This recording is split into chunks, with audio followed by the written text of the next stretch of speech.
passo, ainda nessa fase de levantamento, é calcular qual é a inclinação do talude de montante da barragem, qual é aquele ângulo de inclinação do talude de montante da barragem. E nós já podemos fazer isso uma vez que a nossa figura não informou, infelizmente ela não informa qual é a inclinação desse talude. Se a gente for novamente lá no nosso bloco de anotações, nós vamos checar isso. Ó. Infelizmente a figura não mostra. Opa, não é Xingó, né? É outra aqui, essa aqui. A figura não mostra para a gente qual é a inclinação. Aquele triângulozinho que nós trabalhamos lá em Xingó, de 1 para 3, de 1 para 2,5, né? Ele não foi informado nesse corte aqui, mas nós vamos aproveitar a informação da figura e uma vez que nós já colocamos ela em escala, nós temos condições de calcular qual é esse ângulo de inclinação, porque ela já foi agora desenhada no AutoCAD em escala. Então, é justamente nessa passagem que nós vamos calcular qual é o ângulo de inclinação desse talude de montante dessa barragem.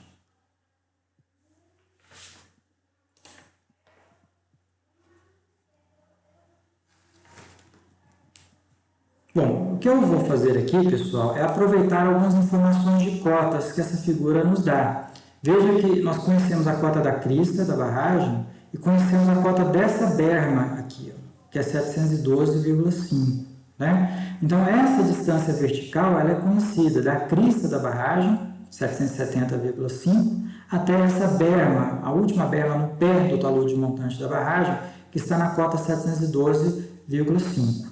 O que nós precisamos também calcular agora é a distância entre esse ponto e esse ponto, essa distância aqui, ó, essa distância horizontal entre os dois pontos. Né? E aí eu calculo a tangente do ângulo de inclinação e, consequentemente, vamos calcular o ângulo de inclinação, certo? Então, nosso objetivo é esse, conhecidos esses dois pontos onde temos as cotas, calcular a distância entre eles. Então, eu vou traçar uma linha vertical aí, nesse primeiro ponto, que é o começo da berma, né? Mudei a cor aí só para ela ficar aparente, porque senão ficava branco e a gente não enxergava. Vou fazer isso lá com a crista da barragem também. Construindo uma linha que passe lá na crista, bem na quina da crista da barragem. Ó. Puxa essa linha um pouco para baixo. E agora eu vou traçar uma terceira linha entre essas duas linhas, uma linha horizontal entre essas duas linhas, certo? E aí a gente vai ver a distância entre essas duas linhas vermelhas aí.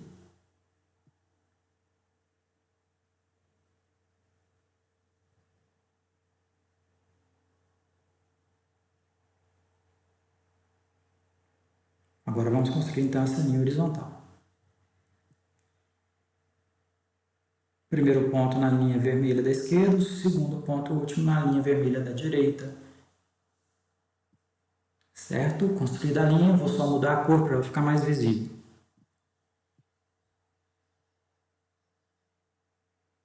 E agora, construída essa linha azul, nós vamos calcular, ou identificar qual é o comprimento dela, certo? Qual é o comprimento dessa linha azul? É isso que nós vamos fazer aí agora, olhando as propriedades dela. E nas propriedades eu vou checar o comprimento, 96,58 metros é a distância entre esses dois pontos, que é o comprimento da linha azul, né? 96,58 metros. Então, eu tenho a diferença de cotas entre a crista e a berma e tenho agora a distância entre elas. E com isso eu consigo calcular a tangente do ângulo e depois nós vamos calcular o valor do ângulo, certo? É isso que nós vamos fazer aí na sequência. Vamos para o Excel para a gente fazer esse cálculo então. Cota da crista da barragem, 770,5. A cota eu chamei aí de cota de referência, mas é a cota daquela berma de base, né? Então, é a cota da berma de base do talude montante, a gente chama de cota de referência, 712,5.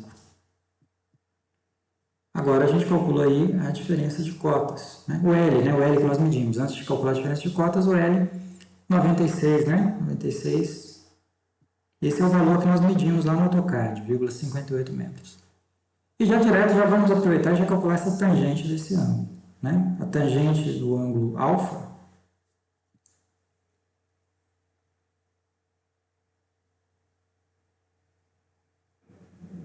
é igual a diferença de cotas, né? 770,5 menos 712,5, o ponto mais alto menos o ponto mais baixo, dividido pela distância entre eles.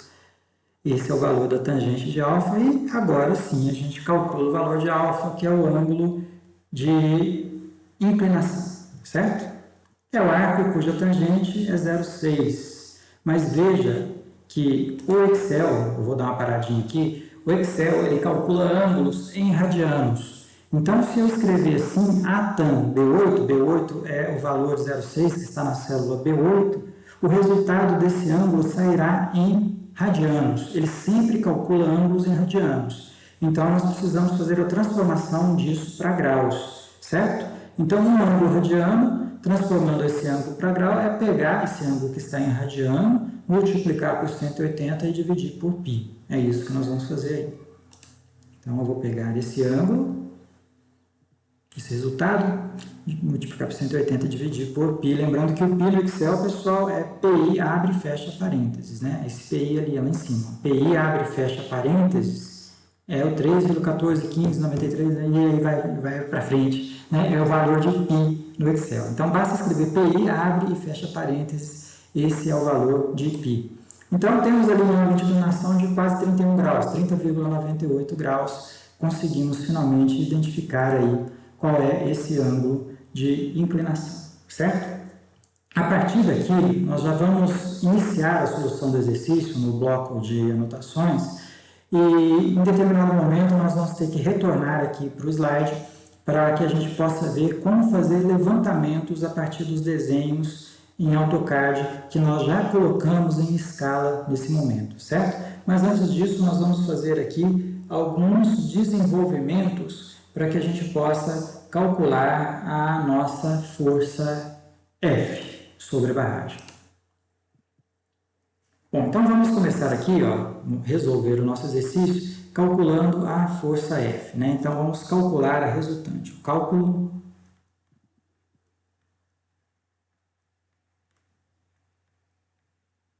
de F. F é a força resultante sobre todo o talude de montante da barragem, certo? Esse cálculo de F, eu não vou partir exatamente daquela fórmula pronta que nós usamos no exercício passado, porque nesse problema nós temos um pouco mais de variações, certo? E esse um pouco mais de variações vai nos dizer que talvez é mais fácil a gente partir do raciocínio inicial, do começo de tudo. E o começo de tudo é calcular o elemento de força dF.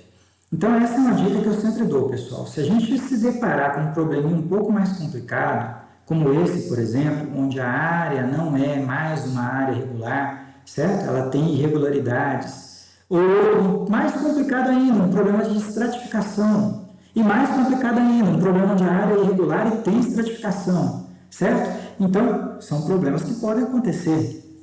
Então, se nós nos depararmos com problemas assim, eu prefiro que a gente comece da definição. E a definição é justamente o cálculo da força dF, do cálculo do elemento de força dF, certo? Então, dF é igual a P dA. Essa é a definição que leva a todo aquele desenvolvimento de fórmula, certo? Mas estamos numa situação de estática dos fluidos. Para todos os efeitos, a água nesse reservatório, muito embora possa ter ondas originadas pelo efeito do vento, ela está, na maioria da sua massa líquida, com velocidades baixíssimas, muito próximas de zero, onde valem as condições de estática dos fluidos. Portanto, nessas condições, a pressão ela vale ρgH. Tudo isso multiplicado por dA para termos ali uma força, certo?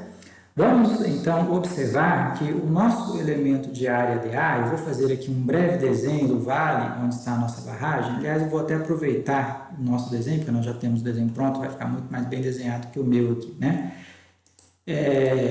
Deixa eu só apagar isso aqui, para dar uma limpada no nosso desenho.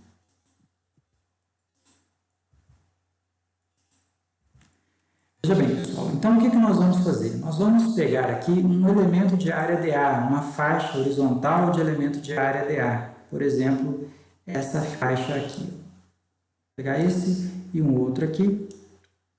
Isso aqui vai nos dar aquele elemento infinitesimal de área dA. Vou até mudar de cor aqui para destacar isso aqui um pouquinho mais, né? A gente estava desenhando verde aqui. Então, isso aqui, ó, que nós observamos aqui, opa, volta para cá. Isso aqui, ó, é aquele elemento de área dA, aquele elemento infinitesimal de área dA, que está ali em contato com a água do reservatório dessa barragem, certo? Então, temos aqui um elemento infinitesimal de área dA. Se nós olharmos aqui nessa vista, essa distância aqui, ó, ela vale dH, concordam? Porque a distância vertical é a profundidade do reservatório, certo? Então, essa distância aqui vertical, ela vale dH. E essa distância aqui horizontal, essa distância daqui até aqui, o desenho aqui ficou torto, hein? Vou tentar colocar mais bonitinho, pessoal. Essa distância que vai daqui, ó, que é essa extremidade da área dA, até essa outra extremidade da área dA aqui, essa distância é justamente o comprimento L dessa área, certo? Então, nós temos aqui o comprimento L dessa área. Vamos chamar isso aqui simplesmente de L, então, o comprimento L, certo? Então, nós podemos calcular a nossa área dA dessa maneira, mas a gente tem que ficar muito esperto, porque essa é uma vista frontal do vale da barragem. Se nós observarmos essa área dA, ela não é vertical, ela está ligeiramente inclinada, porque a nossa barragem tem um ângulo de inclinação naquele seu talude de 31 graus, 30,98 graus. Então, essa área dela está ligeiramente inclinada, de forma que a sua dimensão real, a sua largura real não é dH, ela é dy, que é uma dimensão inclinada. Certo, pessoal? Até aqui? Né? Então, nós vamos dizer que a área dA, ela não vale dH vezes L, mas ela vale L vezes dy. Foi dessa maneira que nós fizemos o exercício anterior. Nós partimos também dessa relação aí, tá? Mas existe uma relação entre o dy e o dH. O dH que aparece aqui nessa figura, ele pode ser relacionado com o dy. Aqui está o dH. Essa distância aqui, ó. Qual é a relação entre eles, pessoal? Mais uma vez, seguindo o que nós fizemos no exercício passado, é a relação que passa pelo seno desse ângulo alfa. Certo? Então, utilizando esse ângulo alfa, nós conseguimos obter a relação. Então, podemos dizer que o dA ele pode ser escrito como sendo L vezes dH dividido pelo seno de alfa. Porque dy é dH sobre seno de alfa. Veja que dy é a hipotenusa do triângulo, portanto, ele é maior do que dH. Então, se eu pegar o dH e dividir por algo menor que 1, esse algo menor que 1 é o seno de alfa, é a relação entre eles, isso vai dar o valor de dy, uma vez que o seno de alfa é igual a dH sobre dy. Portanto, dy é igual a dH sobre seno de alfa, certo? Vai ser com essa relação importante que nós vamos substituir a área dentro da nossa forma original. Então, a área dA, ela vale LDH vezes o seno dividido, né, pelo seno do ângulo alfa, certo? Então, continuando aqui, ó, isso aqui é igual a ρg H vezes LDH sobre o seno de alfa. Eu vou até dar um destaque maior para essa forma, porque agora nós vamos precisar muito calcular esse dF, tá? Então, eu vou simplesmente deixar esse dF aqui, ó, escrito como sendo igual a ρg H vezes L vezes DH sobre o seno de alfa. E vou destacar essa fórmula, porque recorrentemente nós vamos ter que retornar a ela para obter esse valor de dF. Ficou dúvida até aqui, pessoal? Bom, a grande questão que surge agora nesse momento é o nosso L da fórmula. É justamente esse L que aparece aqui na fórmula. Veja que o L agora, ele varia com a vertical. Nós temos um L que ele agora passa a ser uma função da profundidade. Porque quanto mais profundo estiver a área, o que vai acontecer com o L, pessoal? Vamos imaginar que agora a gente tem uma área um pouquinho mais profunda aqui. Eu vou desenhar ela aqui de verde aqui. Vamos pegar uma área um pouquinho mais profunda, um elemento de área mais profundo. O que vai acontecer com o L dele? Vai diminuindo, certo? E quanto mais eu me aprofundar dentro do reservatório, menor vai ser o valor de L. Obviamente, quanto mais alto eu estiver no reservatório, portanto, a menores profundidades, o valor de L é maior. Então, nota que o L, que é o comprimento das diferentes áreas DAs, varia com a profundidade, o que vai nos dizer futuramente que ele não sairá de dentro de integral mais, certo? Então, há uma relação do L com a profundidade. Que relação é essa? É justamente isso que nós vamos buscar a partir do AutoCAD novamente. Então, nós vamos voltar no nosso desenho, que já está em escala, e obter desse desenho essa relação entre o L e o H. Dúvida até aqui, pessoal? Podemos seguir?